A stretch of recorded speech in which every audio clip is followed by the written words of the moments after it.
le thème du mois, tel que cela nous a été indiqué, le bilan spirituel. Mais Dieu a mis dans mon cœur de pouvoir parler avec vous sous le sous-thème « Qu'as-tu fait de tout ce que tu as reçu ?» Qu'as-tu fait de tout ce que tu as reçu? Amen. Pendant que Papa Alpha était en train de nous parler il y a 2 semaines,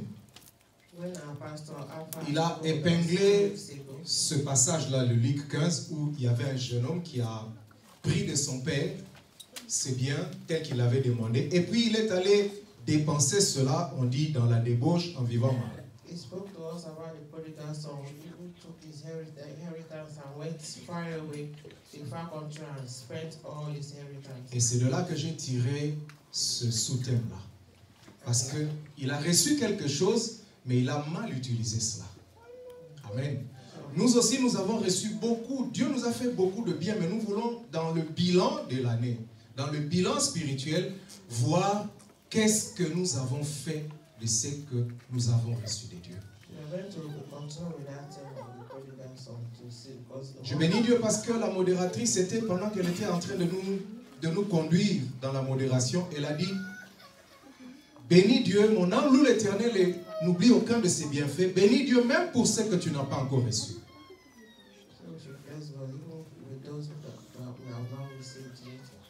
Amen. Parce que nous les hommes, nous avons toujours tendance à voir ce que nous n'avons pas encore reçu. Ça, c'est nous. On pense que Dieu nous a bénis seulement quand nous avons tout reçu et que tous nos besoins sont comblés. Mais nous avons difficile à voir ce que Dieu a déjà fait dans notre vie. Ah, my translator is in trouble.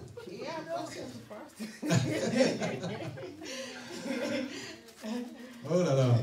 Bon, je vais essayer de l'aider parce que j'ai aussi pas beaucoup de temps qui me reste. Et nous avons tendance à ne regarder que ce qui n'a pas encore été.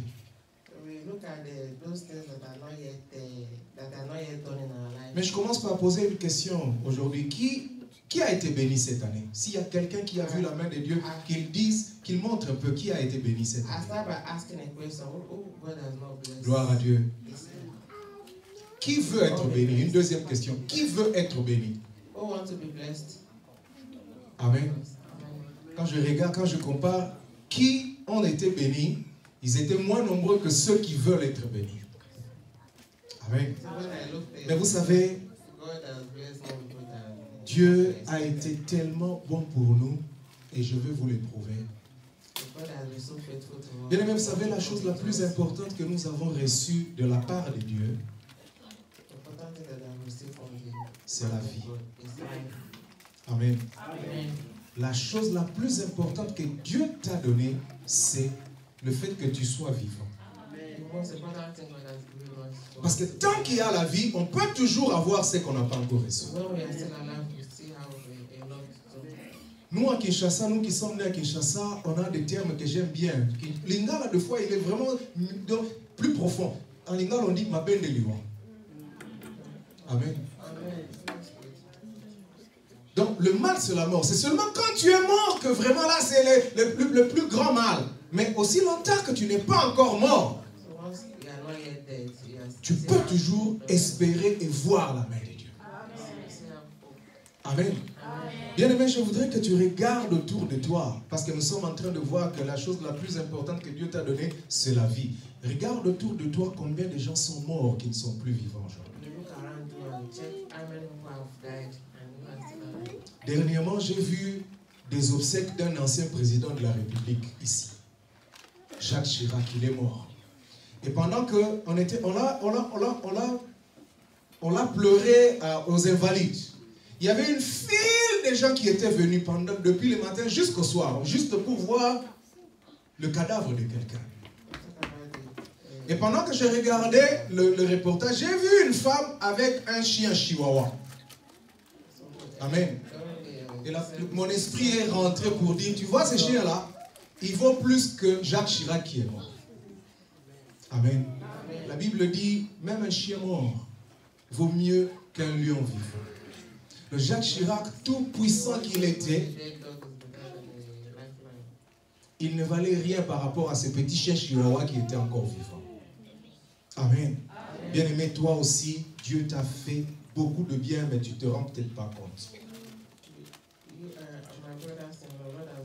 Tu es vivant, mais tu es aussi en bonne santé. Tu as une idée de combien de gens sont malades aujourd'hui à l'hôpital, en train de demander, qui sont prêts à tout vendre pour qu'ils puissent rester en vie? Tu n'as aucune idée.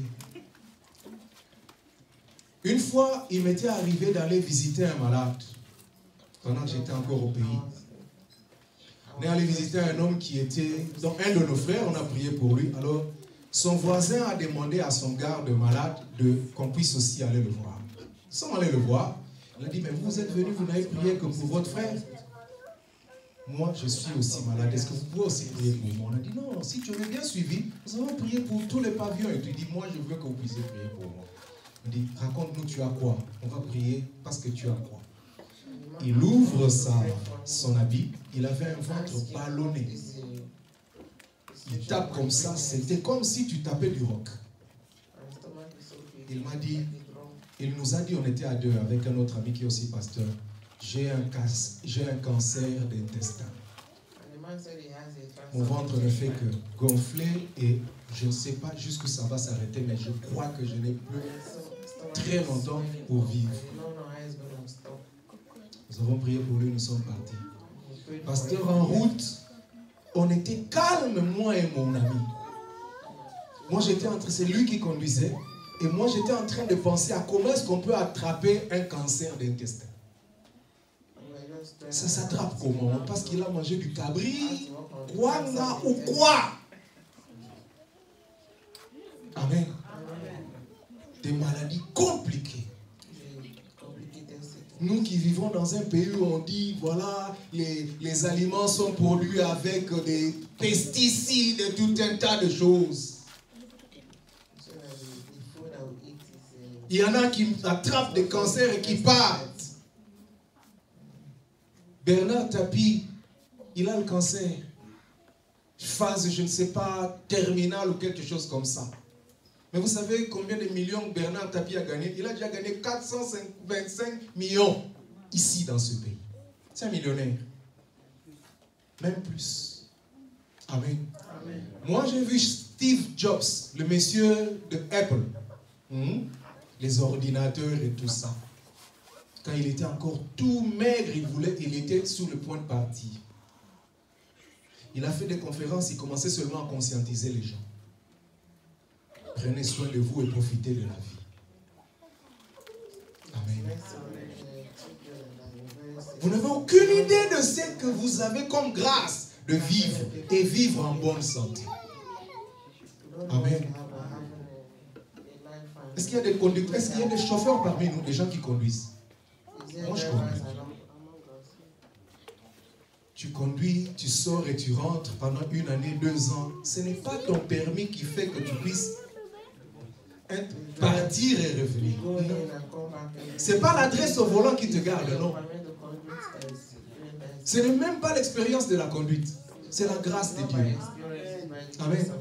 Tu peux avoir ton véhicule bien avec contrôle technique, ok, 100%. Mais tu conduis, la rotule peut te sortir pendant que tu ne t'y attends pas. À tout moment, ça peut arriver. Et quand ça sort, imagine, tu étais à 110, à 130. Tu vois un peu le sort. Mais Dieu t'a conduit. Tu démarres, tu pars, tu rentres et tout. Et c'est la grâce de Dieu qui t'a gardé.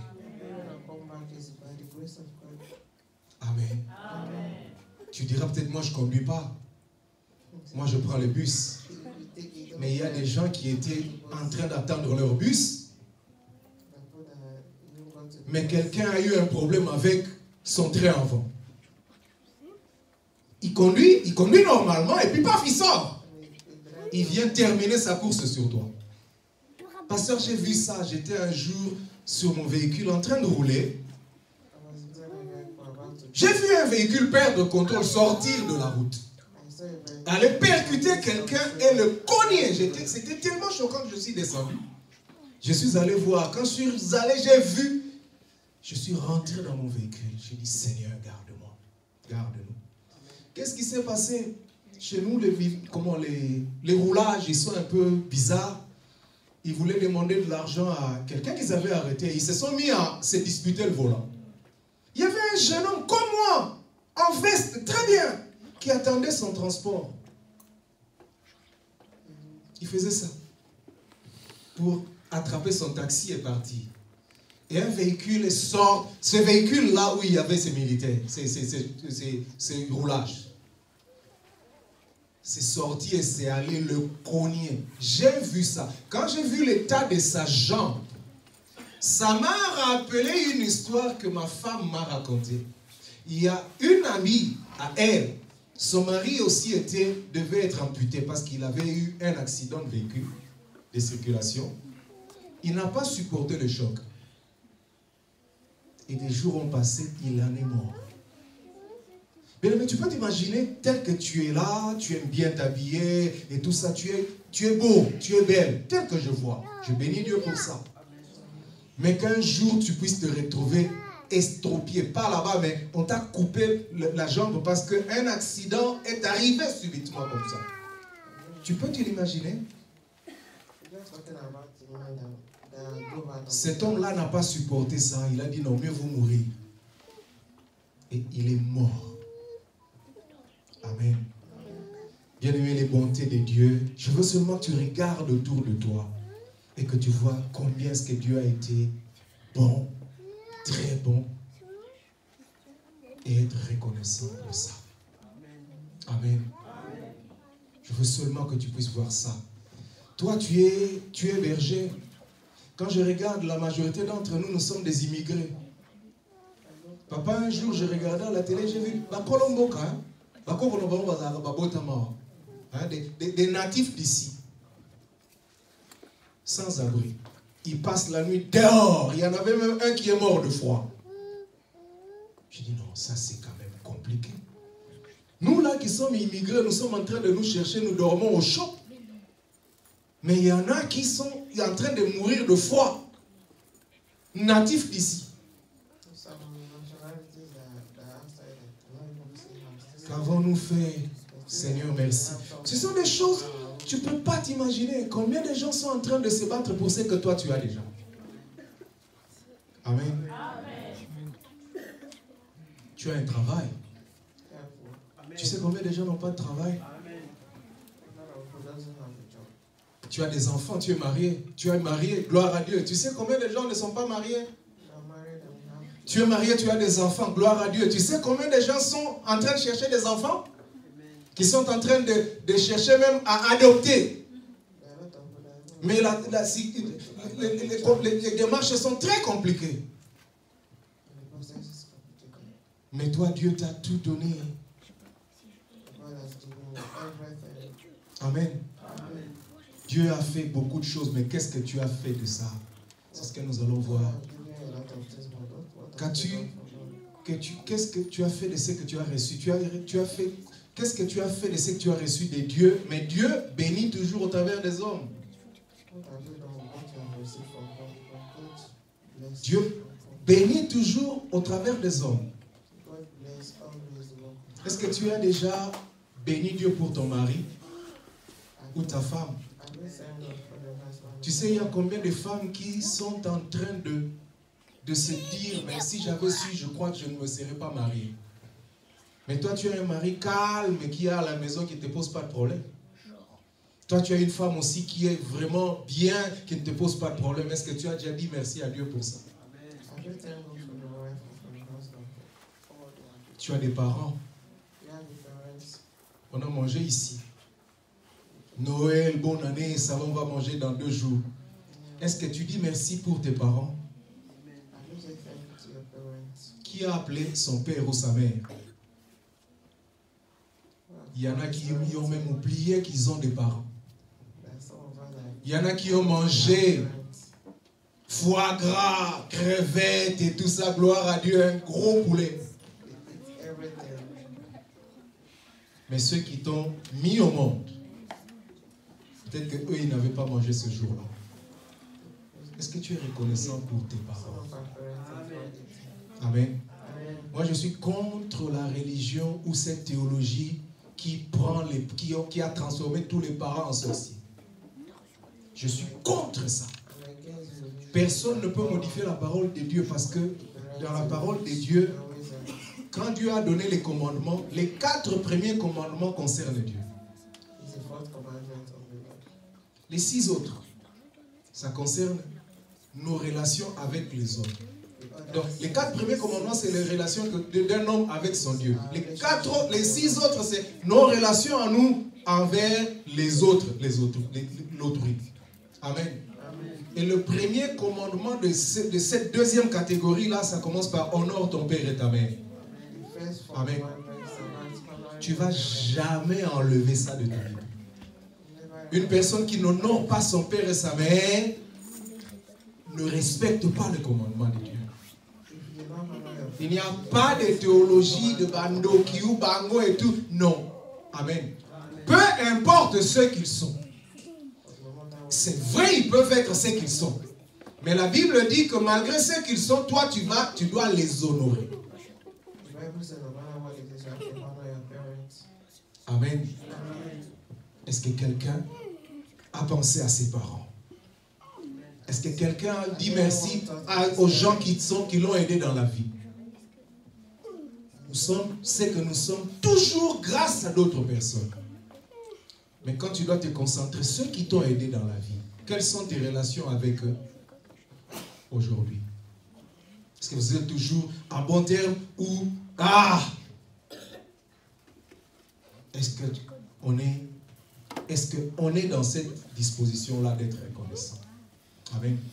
Bien aimé, toujours il est important d'être reconnaissant parce que quelqu'un a dit, et je suis d'accord avec lui, quand tu dis merci ou tu es reconnaissant, ça encourage la personne qui t'a fait du bien à encore faire. Amen. Et je vous ai recommandé d'aller lire le psaume 50. Quand vous lisez le psaume 50 à partir du premier verset, vous allez voir que c'est ce que Dieu demande. Dieu dit, vos offrandes sont toujours devant moi. Est-ce que moi je mange la chair de beaucoup? Est-ce que je bois le sang des animaux? Est-ce que j'ai besoin de ça? C'est ce que Dieu dit dans le psaume 50. Il dit, vos offrandes, je le vois, mais je n'ai pas besoin de ça. Ce que moi je veux, ce que Dieu dit, c'est au chapitre 14. Au verset 14, il dit, offre pour sacrifice à Dieu, pas tes holocaustes seulement, mais offre pour sacrifice à Dieu des actions de grâce.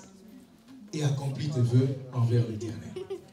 Si tu le fais, alors toi tu vas invoquer l'Éternel, et l'Éternel va te délivrer quand il va te délivrer. Amen. C'est ce que Dieu dit. Bien-aimé, c'est important. Imagine un peu, papa, que tu te battes comme tu sors là. Deux fois, il nous arrive tous, tu ne veux même pas sortir, il fait tellement froid, on a pongé un lingue et tout, mais il faut aller travailler à 20 h. Des horaires compliqués, Mali, Lipé et tout ça. Mais tu es en train de te battre, tu le fais parce que tu veux que tes enfants et ta famille soient bien. Amen. Mais quelle va être ta réaction quand tu verras que toi tu es en train de te battre, papa? Mais petit, samedi, nous sommes tous Amen. Ça va vous énerver. Et la chose même qui va montrer vraiment que tu n'es pas d'accord, tu vas dire, bon, il est là, on a le bulletin. Je vais d'abord voir le bulletin. Amen. C'est juste pour voir, est-ce que je ne suis pas en train de s'aimer en vain? Est-ce que je ne suis pas en train de travailler en vain? Amen. Parce que toute personne qui fait quelque chose, il veut récolter de bonnes choses de son travail. Et c'est ce que Dieu veut aussi. Dieu, il nous fait du bien, mais il voit que nous avons oublié, nous sommes entrés dans une religion. C'est ce que Dieu est en train de reprocher à Israël ici. Vous amenez vos offrandes, c'est bien, je le vois, vos offrandes sont constamment devant de ma face. Mais je vous rappelle que je ne mange pas la chair de bouc. Je ne bois pas le sang des animaux. Dieu dit, est-ce que si j'avais fait ce que je vous le dirais? Je ne vous le dirais pas. La terre est à moi, tout est à moi. Amen. Ce que moi je veux, c'est un cœur reconnaissant. C'est tout ce que Dieu demande. Bien, mais de fois, quand je regarde ça Ça me ramène un peu à... Les hommes, nous ne comprenons pas comment Dieu travaille. Vous savez, si je veux apprendre à mon enfant qui a 1 année à donner, je peux lui donner quelque chose, je dis, donne papa, et tu vas voir comment est-ce que l'enfant va dire, non, je ne veux pas. Est-ce que j'ai besoin de ça? Je n'ai pas besoin de ça. C'est exactement comme quand Dieu veut nous entraîner à donner, il veut nous entraîner à quelque chose. Quand on dit il faut donner les offrandes, il faut payer la dîme et tout ça, nous pensons que Dieu a vraiment besoin de ça. Non. C'est comme Dieu dit, je n'ai pas besoin de ça. Parce que si j'en avais besoin, je ne vous le demanderai pas. Tout est à moi. Tout ce que je veux, c'est un cœur reconnaissant. Et Dieu veut qu'on soit fidèle dans ce que nous sommes en train de faire. Dans ce que nous avons reçu. Luc 16, verset 11. On dit, si vous êtes infidèle dans ce que vous avez, dans le peu que vous avez reçu, qui est-ce qui va vous donner de plus grandes choses? Si tu ne sais même pas dire merci à Dieu par rapport à ce qu'il a fait pour toi, à ce que tu as reçu, tu regardes seulement, Seigneur, moi je vais te bénir le jour où tu vas me donner ce travail-là. Mais Dieu dit, mais si tu n'es même pas fidèle dans ce que j'ai fait pour toi, tu penses vraiment que je peux te faire confiance en te donnant de grandes choses? Amen. Ça, c'est la parole de Dieu, bien-aimé. Et s'il y a encore des choses qui te manquent, pour lesquelles nous sommes dans le besoin, si nous avons été fidèles dans le peu de choses ou dans ce que Dieu a déjà fait pour nous, Dieu est prêt à nous donner encore de plus grandes choses. Mais s'il y a des choses que nous n'avons pas encore reçues, que nous attendons de Dieu, voilà ce que nous pouvons faire pour le recevoir. 3 petits points. Le premier point, c'est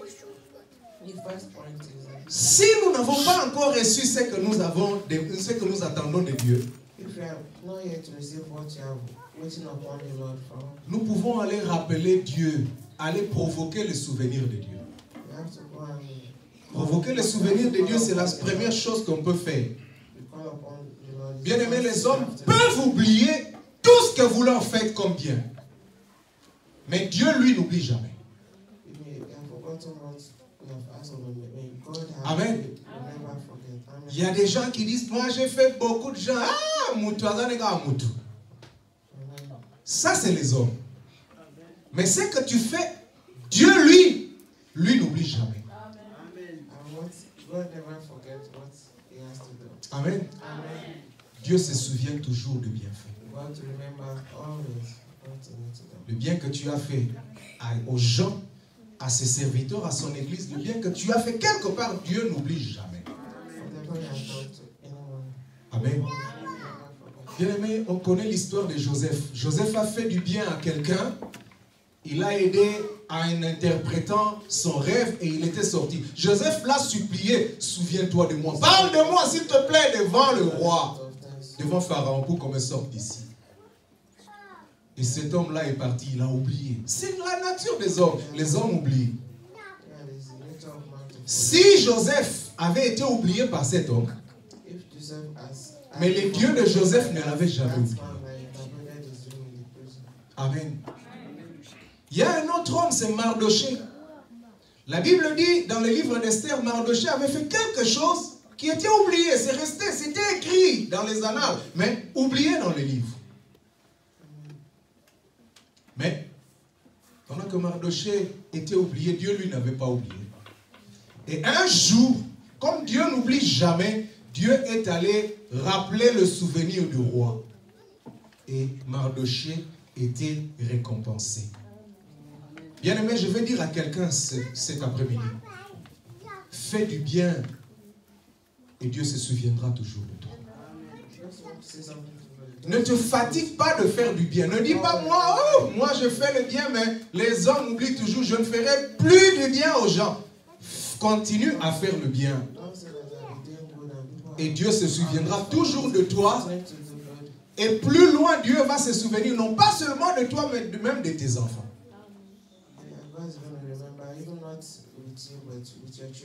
Amen. Vous savez, David était en train un jour de se demander, mais y a-t-il encore un enfant de la maison de Saül, un fils de Jonathan quelque part, pour que je lui fasse du bien? Amen. Et on connaît l'histoire. Vous êtes bien enseigné ici avec Mephibosheth. Quand Mephibosheth s'est présenté devant David, il lui a dit, je te fais du bien non pas à cause de toi, je ne te connais pas, mais je te fais du bien à cause de Jonathan, ton père, qui était mon ami. Amen. Bien-aimé, tu n'as aucune idée de combien ce que tu as comme bénédiction aujourd'hui. Peut-être que c'est un bien que ton père ou un de tes arrière-grands-pères a fait. Tu n'as aucune idée. Je connais l'histoire d'un de mes frères à l'église. Pendant qu'il était encore sans papier en France, un jour on l'a arrêté, papa. On l'a amené même jusqu'à notre ambassade pour qu'on lui fasse un tenant lieu et qu'on le retourne au pays. Quand on a donné, il a donné son nom. C'était fini. Arrêté par l'immigration française, on l'amène jusqu'à l'ambassade de la RDC pour qu'on l'expulse. Il a donné son nom. Le monsieur qui avait reçu son nom a regardé. Il a retrouvé et reconnu le nom d'un de ses vieux. Parce que lui, il avait le nom de son père. Nom, poste, nom, prénom. Ce monsieur-là est sorti. Il a parlé à l'Ingara.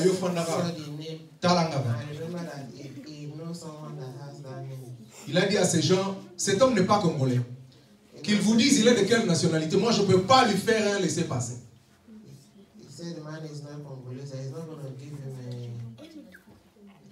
Mais toi, tu avais dit, déjà nagé, Amen.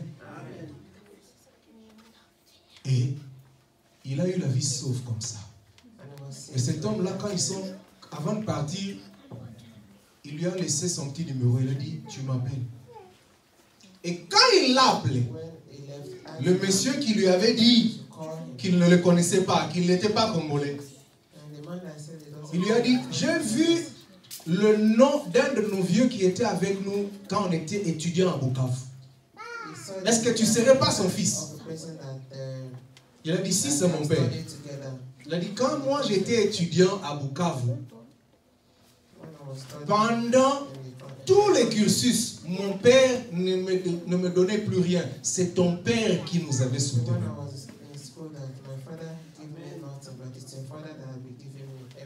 Je me suis toujours demandé, mais ce vieux-là, il est mort. Comment je peux faire pour lui rendre le bien? Et regarde, Dieu me donne l'occasion de faire du bien à un de ses enfants. Alors quand j'ai vu ton nom, ça m'a rappelé. Je vous dis, ce monsieur-là n'a plus été expulsé et aujourd'hui c'est un Français. Regarde le bien que tu peux faire, comment ça peut être bénéfique, non pas seulement à toi, mais même pour tes enfants. Bien aimé, il faut toujours faire ça. Aller chercher, provoquer le souvenir de Dieu, c'est très important. Et c'est même la meilleure forme de prière qu'on peut faire. Souviens-toi de moi, Seigneur. Mais pour faire cette prière-là, il faut que tu aies quelque chose pour laquelle Dieu peut se souvenir de toi, justement. N'est-ce pas? Comment tu peux faire la prière de souviens-toi de moi, alors que Dieu n'a rien à se souvenir que tu as posé comme bonne action pour laquelle lui peut se souvenir de toi? Or, la prière de souviens-toi de moi, ça n'échoue jamais. Amen. Ça ne demande même pas beaucoup de choses, prier fort et tout, non. Souviens-toi de moi. C'est une prière de quelques secondes. Souviens-toi de moi, Seigneur, je fais ceci, je fais cela, je fais cela. Et c'est que tu cites, Dieu voit ça dans son livre de souvenirs. Amen. Nous connaissons tous l'histoire d'Ézéchias, n'est-ce pas? Ésaïe 7:38. Ézéchias est malade. Ézéchias est tellement malade, il entend que le prophète Ésaïe, un très grand prophète, vient le voir. Je crois que Ézéchias pouvait se dire, ah, ça c'est une bonne nouvelle. Le prophète est venu me voir, c'est-à-dire que guérison Ezali. Amen. Imagine un peu, tu es malade et le va te dit, je viens te voir à la maison. Tu te dis, ça c'est pour la prière, c'est tellement que le Seigneur fera quelque chose pour moi. Tu es content. Mais Eva vient te dire, je viens de recevoir de la part du Seigneur, prépare-toi, donne des ordres dans ta maison parce que tu vas mourir.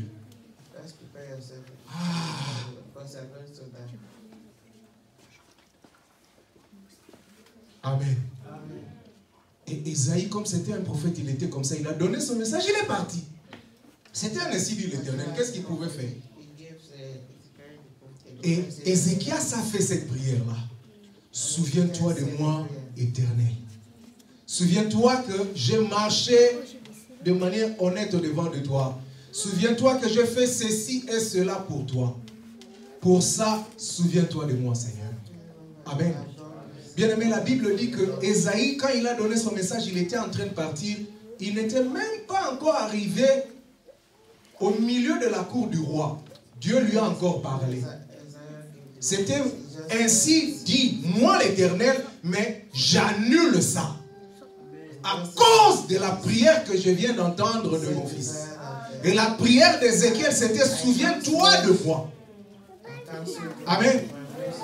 Bien aimé, quand tu as l'occasion de faire du bien, ne loupe pas ça, s'il te plaît. Je t'en supplie, ne loupe jamais l'occasion de faire du bien parce que Dieu se souviendra toujours. Amen. Toi, tu vas dire, Seigneur, souviens-toi de moi. Oui, Dieu va se souvenir de moi. Amen. Dieu n'oublie jamais ce que nous pouvons faire. C'est une prière efficace qui n'échoue jamais. Mais Dieu pourra se souvenir toujours de toi. L'autre jour, le va alpha était en train, comme par là, papa l'accent dans sabi. Moi, je suis très observateur. Il dit, non, ça vous a la bague Kimi. Il avait dit ça ici.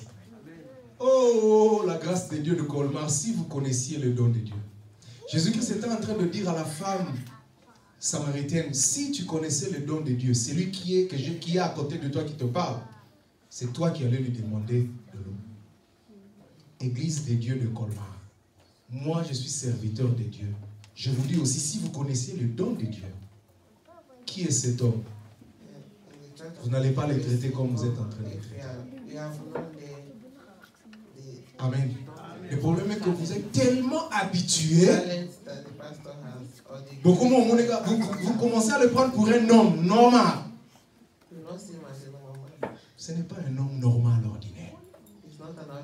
C'est celui que Dieu a placé au devant de vous pour que vous soyez bénis. Est-ce que quelqu'un a compris?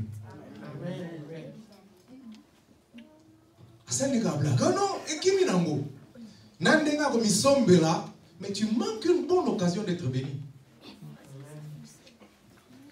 Amen. Si vous connaissiez le don de Dieu, ça c'est ce que Jésus-Christ dit.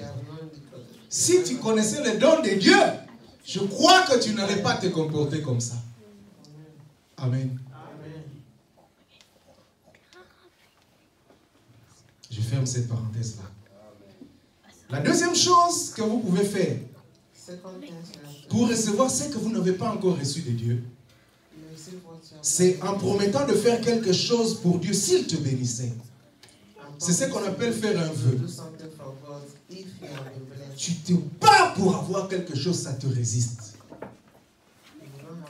Mais tu peux faire une prière en disant à Dieu, Seigneur, si tu me donnes cette chose-là, moi, je vais faire ceci pour toi.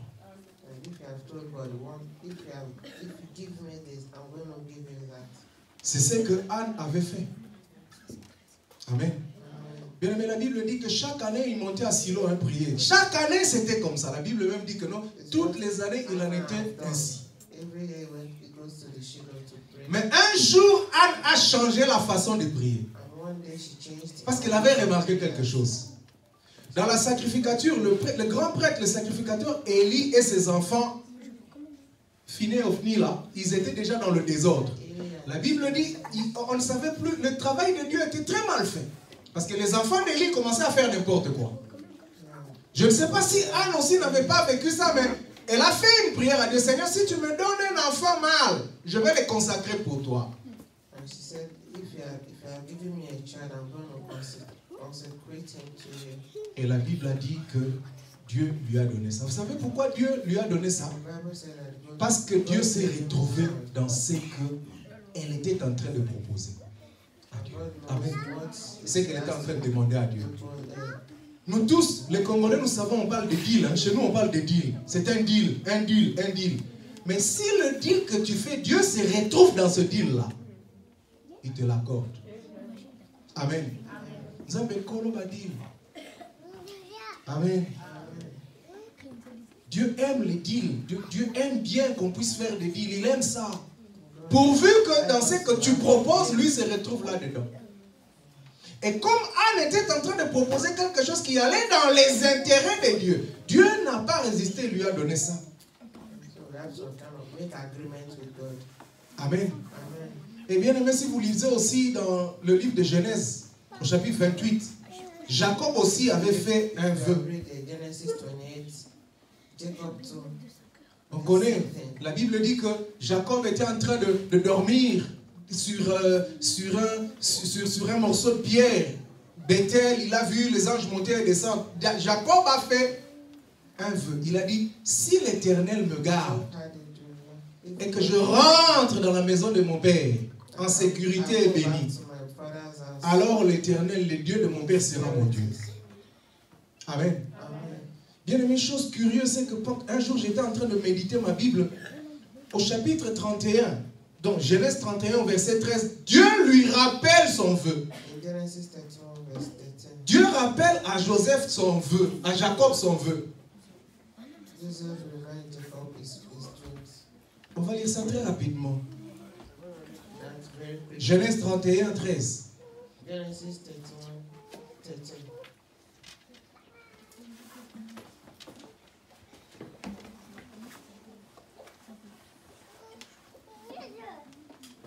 Ça, c'est Dieu qui parle. Verset 12 déjà, il dit, lève les yeux et regarde tous les boucs qui couvrent les brebis rayées, achetées et marquetées, car j'ai vu tout ce que tu fais là-bas. Je suis le Dieu de Bethel, où tu as oint un monument, où tu m'as fait un vœu. Maintenant, lève-toi, sors de ce pays, et retourne au pays de ta naissance. Amen. Dieu est en train de dire à Jacob, je suis le Dieu de Bethel, où tu as oint un monument, où tu m'as fait un vœu. Amen. Bien aimé, ces choses-là sont toujours possibles jusqu'à aujourd'hui. Et quand tu fais un vœu, le vœu a la capacité d'arrêter les menaces des hommes. C'était le vœu de Jacob qui avait arrêté la méchanceté de Laban. Parce que Laban était en train de poursuivre Jacob pour lui faire du mal. Mais Dieu a visité Laban pour lui dire, ne fais aucun mal à Jacob. Et c'est ce que Laban a répété à Jacob. Quand je venais, Dieu m'a dit de ne pas te faire du mal. Je veux dire à quelqu'un, quand tu fais un vœu à Dieu, c'est Dieu qui combattra pour toi. Amen. Je veux dire à quelqu'un que quand tu fais un vœu à Dieu, Dieu sera là pour arrêter toutes les menaces d'où ça vient. Amen. Dieu a menacé ceux qui étaient en train de menacer les autres. Bien aimé, regardez un peu, lorsqu'on obéit à un vœu, Dieu multiplie même ce que tu lui avais demandé. Vous savez, Anne avait demandé un enfant. Si tu me donnes un enfant mâle, si nous lisons la Bible, Anne a demandé, a fait cette prière-là une fois. Et elle a obéi à son vœu. Mais quand tu lis la parole de Dieu, Anne a eu plusieurs autres enfants après sa prière. Amen. Quand tu fais un vœu à Dieu et que tu l'obéis, tu exécutes ton vœu, Dieu a toujours à te donner un remplacement de ce que tu lui as donné. La troisième chose, je termine par là. Comment est-ce que tu peux recevoir ce que tu n'as pas encore reçu de Dieu? C'est en faisant un geste d'amour pour Dieu. Un geste d'amour pour l'œuvre de Dieu. To show the love of God. Faisant un geste d'amour pour les serviteurs de Dieu. Servants of God. Faisant un geste d'amour pour les enfants de Dieu en général. Et on doit toujours se demander qu'est-ce qu'on peut faire pour prouver à Dieu sa reconnaissance, pour le remercier. Amen. Bien, vous savez, David avait tellement expérimenté la bonté de Dieu dans sa vie. Un jour lui-même, sans que Dieu ne lui demande, il a appelé le prophète Nathan. Il a dit, mais moi j'habite une grande maison. Mais comment est-ce que l'arche de Dieu peut rester comme ça, sans maison? Et Laban a dit, fais tout ce que tu as dans le cœur. Ce n'était pas une demande de Dieu. La construction de du temple, c'était une idée originale de David. Et quand le prophète est rentré,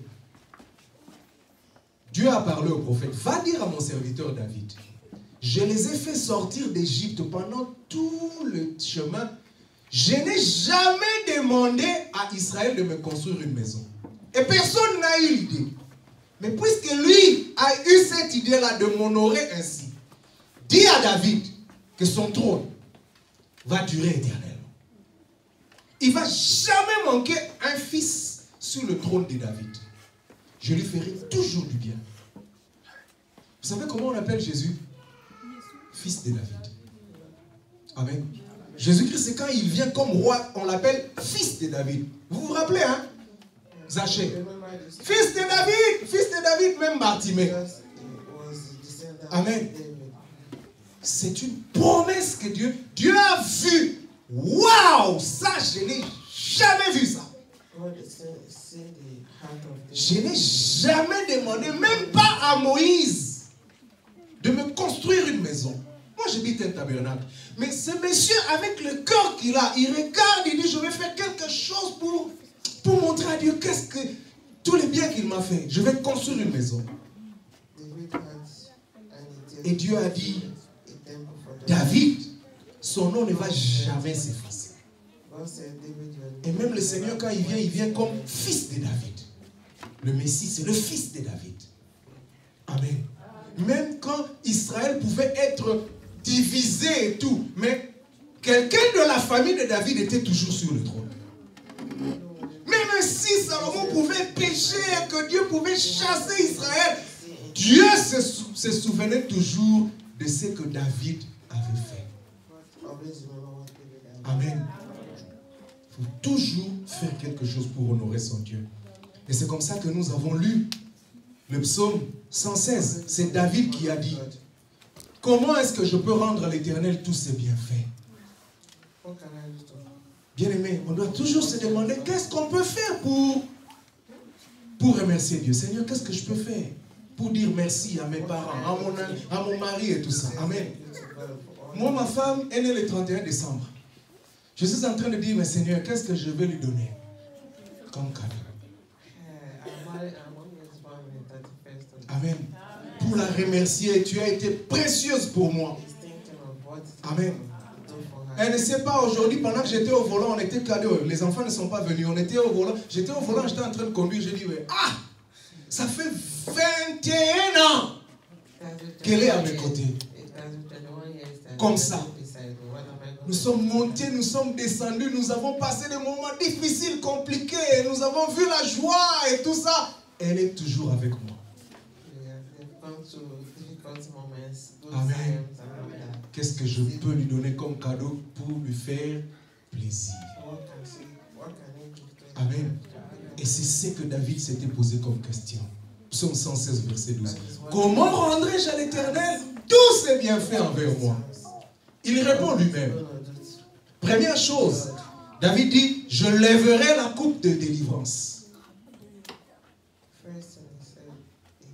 Et j'invoquerai le nom de l'Éternel. Vous savez, lever la coupe de délivrance, c'est un terme difficile, mais je vais vous l'expliquer, c'est très simple. C'était une cérémonie à laquelle on buvait. Un peu comme on fait chin-chin, hein papa? Chin-chin, on trinque. things we have to do. À la santé. J'ai eu la grâce d'aller en Israël. En Israël, on dit, pas à la santé, en Israël, on dit à la vie. Buvons à la vie. Amen. Par rapport à ce que Dieu a fait pour nous. Et c'est ce qu'exactement nous faisons. C'est mon anniversaire, j'organise une fête. C'est très bien. C'est une façon de dire merci. Par rapport au fait que Dieu m'a gardé, il m'a donné une nouvelle année, d'accord? Mais regardez ce que David a dit.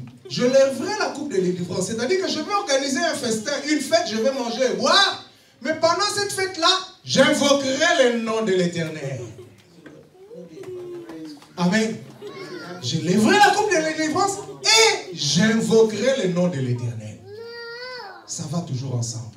Amen. J'ai vu la France était en ébullition. Foie gras, ceci facile, et ceci et tout ça. Noël, dans tous les sens. Mais Noël sans Jésus. Noël sans Dieu. Comme si Noël c'était une fête de la mythologie. Amen. Ma femme sait, elle est allée avec moi. À Dubaï, ils sont arabes, mais quand vous allez à Dubaï, maintenant, je vous dis, à l'aéroport, déjà, vous allez voir un grand sapin. Dans les grands hôtels, vous allez voir des grands sapins. On a décoré ça à la manière de Noël. Donc, c'est devenu une fête ordinaire où les gens s'amusent, mais ça, c'est lui qui donne le sens même à ce Noël-là. C'est comme ça qu'avant de manger le 25, j'ai fait une petite exhortation. J'ai dit, nous ne voulons pas manger Noël ou nous ne voulons pas faire notre fête comme les païens. Nous voulons dire comme David. Oui, nous levons la coupe pour dire merci à Dieu, mais nous l'invoquons aussi. Amen.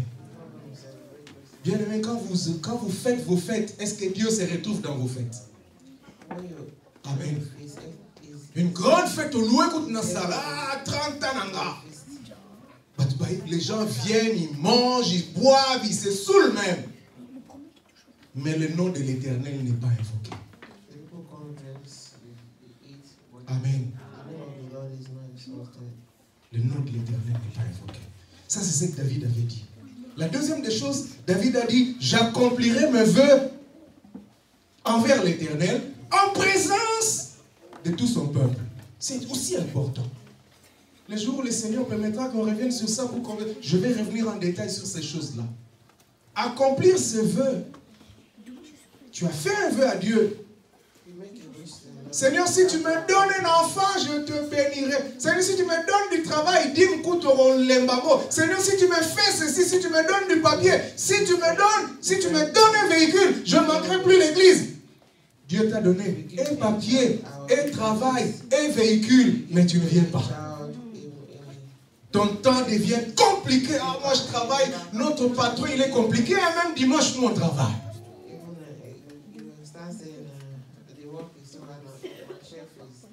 On n'obéit pas, on n'accomplit pas ses vœux. Seigneur, si tu me donnes du travail, Dieu t'a donné du travail, mais celui qui a mangé le premier salaire, ce n'est pas Dieu. Mais quand on a mis nos mots à la Kinshasa, celui qui a pris le premier salaire, c'est un de tes ancêtres et tout ça, pas Dieu. Voilà comment tu remercies Dieu. Amen. J'accomplirai mes vœux en présence de tout son peuple. Papa, voilà pourquoi les actions de grâce, ce sont des offrandes par élévation, comme la Bible dit. Tu ne peux pas faire ton action de grâce non. L'action de grâce, c'est en public. C'est comme ça même qu'il y a des témoignages. Je bénis Dieu parce que j'étais en train de demander ceci. Le Seigneur m'a béni. Gloire à Dieu. Amen. Mais l'action de grâce, tu ne donnes pas. L'ikama, c'est un problème. Amen. C'est bien de témoigner. Dieu m'a fait ceci et tout ça. Mais l'action de grâce ne suit pas.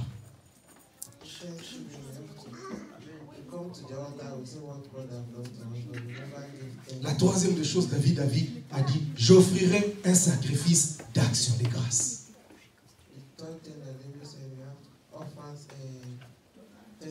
J'offrirai un sacrifice d'action de grâce. C'est-à-dire que pour tous les biens que Dieu me fait, j'offrirai quelque chose. Amen. Eva nous avait donné des papiers d'action de grâce. Je crois qu'il y en a encore. Papa, c'est son mari. Les ont déjà dit au soir. Et allez, 31, ils en ont. Ok. Je vais parler au cœur de quelqu'un aujourd'hui. Je vais donner des actions de grâce à Dieu. C'est pour le 31. Papa, moi, j'ai été invité. En fait, je dois aller communier dans notre communauté. Comme tu le sais. C'est moi qui vais apporter la parole là-bas. Je ne serai pas des vôtres. Mais on sera ensemble. Bien-aimé, regarde tout ce que Dieu a fait pour toi. Toute l'année, jour après jour, semaine après semaine, mois après mois. Il t'a gardé, comme on a dit au départ. Tu n'es pas tombé malade, tes enfants n'ont pas été malades, tu n'es pas allé à l'hôpital, tu es bien, tout s'est bien passé. C'est la question que toi aussi tu dois te poser. Comment est-ce que je peux rendre à Dieu tous les bienfaits qu'il a fait pour moi en 2019?